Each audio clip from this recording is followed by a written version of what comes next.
Hello everyone and welcome to brilliant prince. आज के video lecture के अंदर हम कर रहे हैं class 10th geography chapter 4 agriculture means कृषि। इससे पहले के वीडियो लेक्चर के अंदर मैंने आपको इंट्रोडक्शन दिया था कृषि के बारे में और कैसे हम कृषि के ऊपर डिपेंडेंट हैं इसके बारे में बताया था और बताया था कि चैप्टर के अंदर क्या कवर करेंगे। तो आज के चैप्टर के अंदर हम कवर करने वाले हैं टाइप्स ऑफ फार्मिंग, जिसके अंदर फर्स्ट स्टेप क्या है हमारा प्रिमिटिव सबसिस्टेंस फार्मिंग। इससे पहले कि मैं आपको आगे एक्सप्लेन करूं टॉपिक के बारे में, kindly like, subscribe and share the channel and press the bell icon also so that you can get notifications for the new video. Thank you and let's proceed to the topic.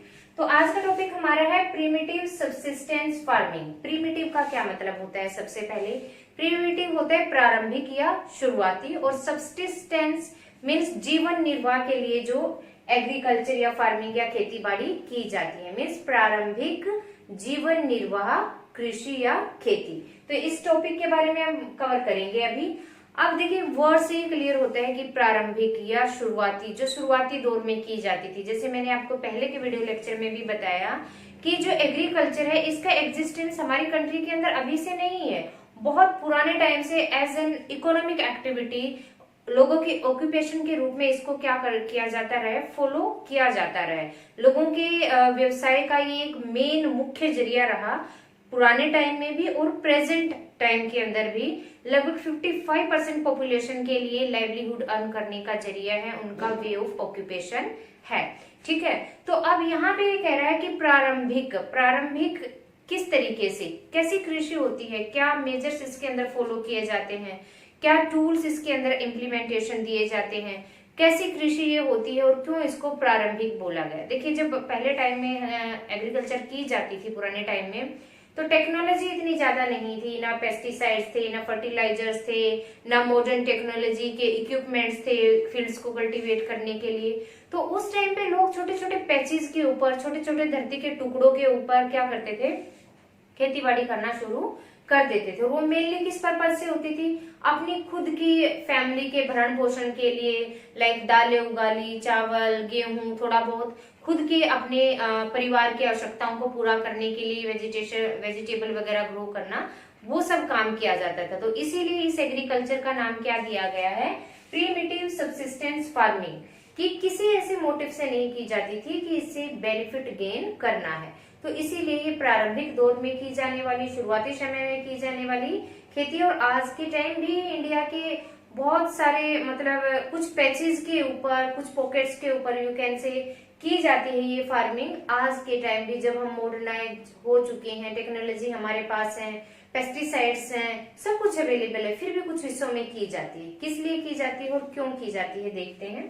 Primitive methods इसके अंदर use किए जाते हैं।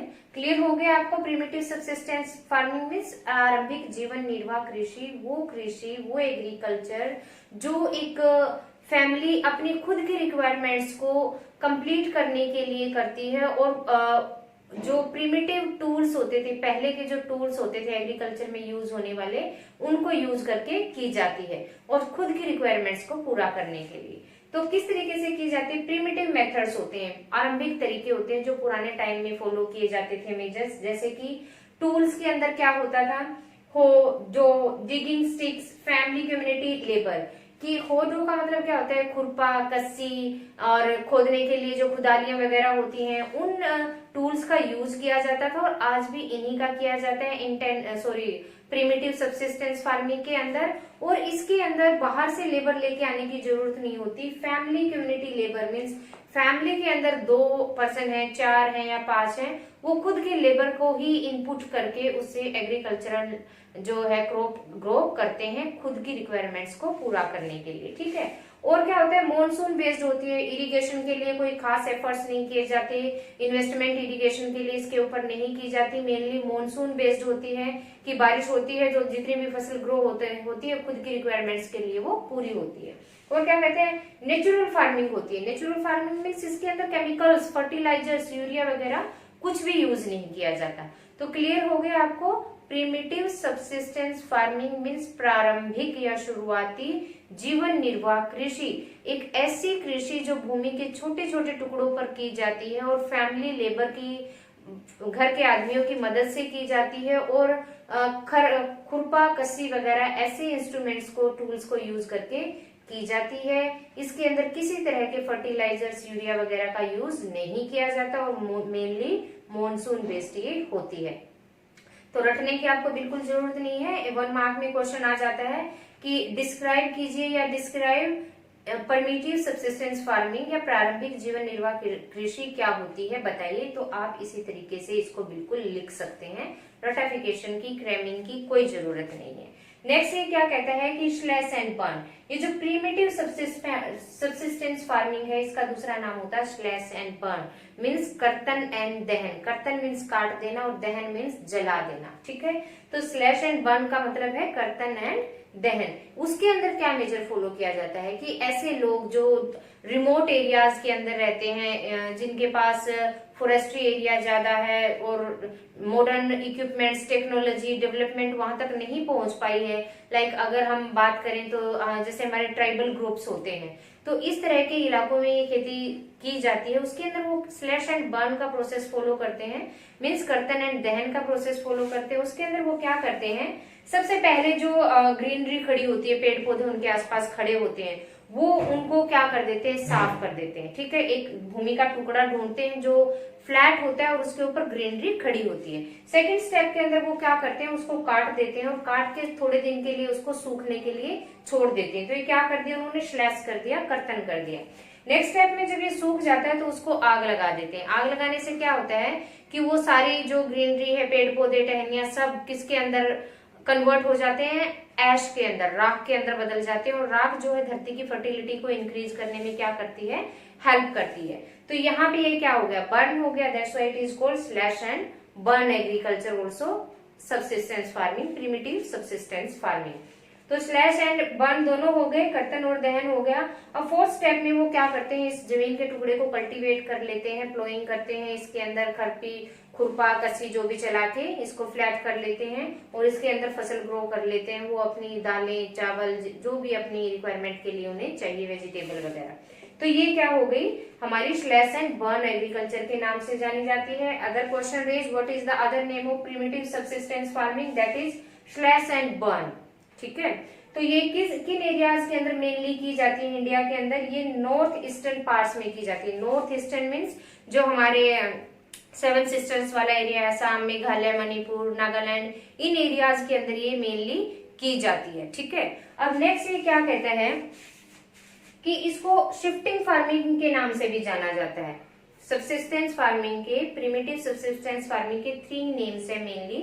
वैसे तो अलग अलग areas में अलग अलग नाम दिया जाता है, मेनली इसको जो जाना जाता है, 1 is primitive subsistence farming means आरंभिक जीवन निर्वाह कृषि, second is slash and burn means कर्तन एंड दहन, and third is shifting farming means स्थानांतरित कृषि। स्थानांतरित कैसे कि जब धरती के इस हिस्से पर वो जिन्होंने भी इसके ऊपर फार्मिंग स्टार्ट की है, 2 या 3 साल ही इसके ऊपर फार्मिंग करेंगे, उसके बाद क्या होगा, इसकी फर्टिलिटी कम होती चली जाएगी। तो जब इसकी फर्टिलिटी कम होती चली जाएगी तो क्रॉप्स ग्रो करते हैं, वो भी बहुत कम पैदावार देना शुरू कर देती हैं। तो इस सिचुएशन में वो लोग क्या करते हैं, इस जगह को छोड़ देते हैं, दोबारा से ग्रीनरी प्लांट्स या ट्रीज ग्रो होने के लिए इसके ऊपर, जो कि एक नेचुरल प्रोसेस है, हो जाता है। तो वो दूसरी जगह पे शिफ्ट कर जाते हैं, दूसरा एक लैंड ढूंढेंगे, धरती का टुकड़ा ढूंढेंगे जिसके ऊपर ग्रीनरी होगी और वो फ्लैट भी होगा। सेम प्रोसेस उस पर फॉलो करेंगे, स्लैश एंड बर्न वाला, और देन फिर फार्मिंग करेंगे। That's why it is called shifting farming also. तो 3 नेम हो गए, 1 मार्क्स में क्वेश्चन में आ जाता है बहुत बार। नेक्स्ट है ये, इसके बेनिफिट्स क्या होते हैं, क्यों की जाती है। एक तो ये नेचुरल रिप्लेनिशिंग हो जाती है, किस चीज की, कि अपनी फर्टिलिटी को ये खुद गेन कर लेती है। अब ये उस जमीन के उस टुकड़े को खाली छोड़ के आ जाते हैं, वो वहां पे रहने वाले रेजिडेंट्स, तो वो ऑटोमेटिकली वहां पे ग्रीनरी ग्रो होगी और वो धीरे धीरे अपनी फर्टिलिटी को गेन करती रहेगी। तो तब तक वो वहां करेंगे, फिर इसको छोड़ देंगे, फिर सेम प्रोसेस उस पे करेंगे, एशेज वाला, बर्न करने वाला, और उसकी फर्टिलिटी दोबारा से वो एक्वायर कर लेगी। तो इसमें क्या है, नेचुरल रिप्लेनिशिंग होती है, नेचुरल फर्टिलिटी गेन करती है। नोन बाय वेरियस नेम्स, इसको दुनिया के और देश के अलग अलग हिस्सों में अलग अलग नामों से जाना जाता है, ठीक है। यहाँ से भी आपके 1 मार्क्स के क्वेश्चन रेज होकर आते हैं और बहुत बार आते भी हैं, आ भी चुके हैं। लाइक झूमिंग नाम दिया जाता है इसे, ये इंपॉर्टेंट पॉइंट है। झूमिंग कहाँ कहा जाता है इसे? नॉर्थ ईस्टर्न पार्ट्स में कहा जाता है। स्लैश एंड बर्न जो नॉर्थ ईस्ट पार्ट का एग्जाम्पल मैंने आपको दिया। वेरियस नेम से जाना जाता है। झूमिंग कहाँ कहा जाता है? असम में, मेघालय में, मिजोरम और नागालैंड, जो हमारा इस साइड सेवन सिस्टर्स वाला एरिया होता है। ठीक है, नेक्स्ट है पामलो। पामलो इसको कहा जाता है? मणिपुर के अंदर कहा जाता है। ये भी सेवन सिस्टर का एरिया, बट यहाँ मणिपुर में इसको पामलो कहा जाता है। फिर है दीपा। दीपा इसको कहा जाता है बस्तर के अंदर, बस्तर डिस्ट्रिक्ट है छत्तीसगढ़ स्टेट के अंदर। ठीक है, तो बस्तर के अंदर इसको दीपा नाम से जाना जाता है, और अंडमान एंड निकोबार में भी दीपा नाम से जाना जाता है। ये इंपॉर्टेंट पॉइंट जो बहुत बार आता है क्वेश्चन के अंदर। नेक्स्ट, अदर कंट्रीज में भी इसको अलग अलग नेम से जाना जाता है। जैसे ये ऐसा नहीं है कि सिर्फ इंडिया के अंदर की जाती है, बहुत कंट्रीज अलग, दूसरी कंट्रीज के अंदर भी ज्योग्राफिकल जो सिचुएशन होती है लैंड की वो डिफर होती है, एल्टीट्यूडली, लॉन्गिट्यूडनली, लैटिट्यूडनली, तो वहां पर भी इस तरीके की एग्रीकल्चर की जाती है। मिल्पा मैक्सिको के अंदर और सेंट्रल अमेरिका के अंदर की जाती है। अमेरिका, नॉर्थ अमेरिका का जो पोर्शन है उसके अंदर की जाती है। मिल्पा नाम से जाना जाता है इसको।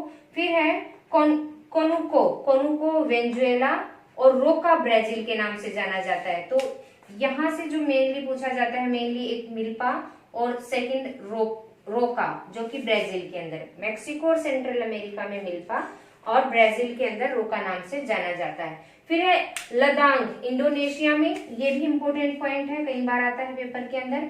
लदांग इंडोनेशिया में बोला जाता है और रे वियतनाम के अंदर जाना जाता है। वैसे तो देखिए आपको ये सारे पॉइंट्स लर्न होने चाहिए, ऐसा नहीं है कि ये नहीं आएंगे, बट ये मोस्ट इंपोर्टेंट जो कि रिपीटेड होते हैं बहुत बार, इसलिए मैंने आपको ये बताया। तो क्या होता है कि इसके अंदर नेचुरल ये एग्रीकल्चर होती है, सबसिस्टेंस प्रिमिटिव टूल्स इसके अंदर यूज किए जाते हैं, और जीवन निर्वाह मीन्स फैमिली के जीवन निर्वाह के लिए मेनली यूज की जाती है। अब आपके लिए एक क्वेश्चन मैं ड्रॉप करूंगी, छोटी सी स्टोरी मैं आपको बताती हूँ। इसी आप बताना कि किस स्टोरी को सुनने के बाद आप बताना कि किस तरह की फार्मिंग अडॉप्ट की जा रही है स्टोरी के अंदर।